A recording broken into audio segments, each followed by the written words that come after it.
Does anybody else get voices in their head? Well, I do. And it sounds terrifying. It sounds like I should be in a mental home, but it's handy because it allows me to gauge how insane I am at any one time. So there's 3 levels. Level 1 is the sensible voice that goes, "Don't touch the fire. Don't tell everyone you should be in a mental home." And then there's level 2, which wakes me up late at night and goes, "Laura, you know what you should do? Open a silent restaurant. No one's allowed to speak. It can be called, 'Shut up and eat the food I made for you.'" And then level 3 is when the voices in my head start to flirt with each other and with me. So that when I wake up in the morning, catch myself in the mirror and hear a voice that goes, "Down, girl. You are looking fine. If I weren't you, I'd be with you." I have to say, "No, Laura, stop it, calm down, get yourself together, go out, do something, stop this." They say, "I love it when you're forceful, babe." Because it's so hot. So I have to get a hobby or something to stop that level arising. But it's difficult to find a hobby because I don't do sport. I gave up on sport. Then I find out that tennis is apparently not a game of chance. The problem is, I can't control my limbs. It's not so much a lack of hand-eye coordination, a lack of hand-eye-elbow-arse coordination. You know, once my hand's out here, I can't really control it. It could be doing literally anything. Hello! Stop being in front of all of these people. And perhaps I flirt with myself because I'm not very good at flirting with other people. Part of this is because I grew up in a very, very small village. The kind of village where half the population has the same last name. We didn't have a pub, we had the ominously titled Institute, where a mustachioed gentleman would serve us soft drinks, and then come to my place of work the next day and say, "I'll have a chicken chow mein and you and your friends dance like crap."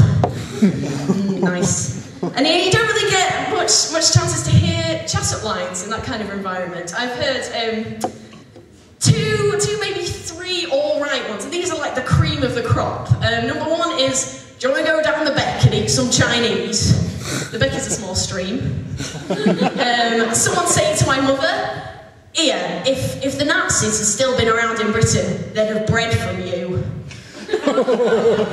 And then the third one, a 50-year-old man shouting across a bar to me, "Hey, Petal, you know what you could be?" What could I be? "A knitwear model. You do know what I'm saying to you?" "I think I do." "No, you don't understand. You look good in pattern. That's what it is. You're wholesome. I'd take you home to my mother if she weren't dead." It's flattering, isn't it? And another reason why I'm quite socially awkward is my family. It's the kind of family where it's normal when you're out for a meal to hear the phrase, "You thought that enema story was disgusting. Have I got news for you?" And my grandmother, she's like the inappropriate matriarch. When I was about 14, she gave me, just as a gift, condoms and a chlamydia testing kit.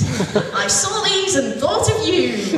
At this point, the closest I got to sex was one of my friends accidentally saying hand job instead of hand jive. And nobody looked anybody else in the eyes for a week. I was just, "Are we still virgins? I literally don't know." So yeah, it's been difficult. Where was I? Yeah, so I'm awkward, and I've been on maybe 2 dates in my life. The first, the guy, I don't think he knew it was a date. I think maybe I just hijacked him. I was like, "Just go for coffee with me." The second one, it was about 3 weeks ago, and it was all right. But then at the end, I got so awkward. He was looking at me, and I was like, I should probably kiss him right now, and I didn't want to look at him. I was like, I said, "You know what? We should probably hug right now. That's what we should do." So that was great, idiot. I wrote a poem about how awkward I feel in some situations. It's not autobiographical, but it evokes the kind of situation. It's called 2 Virgins Have a Conversation on a Bed. That's the level that we're talking about. It isn't that I dread the thought of you placing your one inside my naught, but I get a little agitated and rather wish I'd masturbated, then invited you up here for a cup, dear, of coffee, then offered you nothing, than to sit upon this bed, whereupon I lay my head each night alone, she said. He replied, I would have died if I thought that you thought that I thought that this was... He pauses, and with his phrasing wrestles, like the doomed captain of a luckless vessel, heading for rocks that have made wrecks of better ships. He half whispers, S-E-X, and bites his lip. Thank you. More shuffle.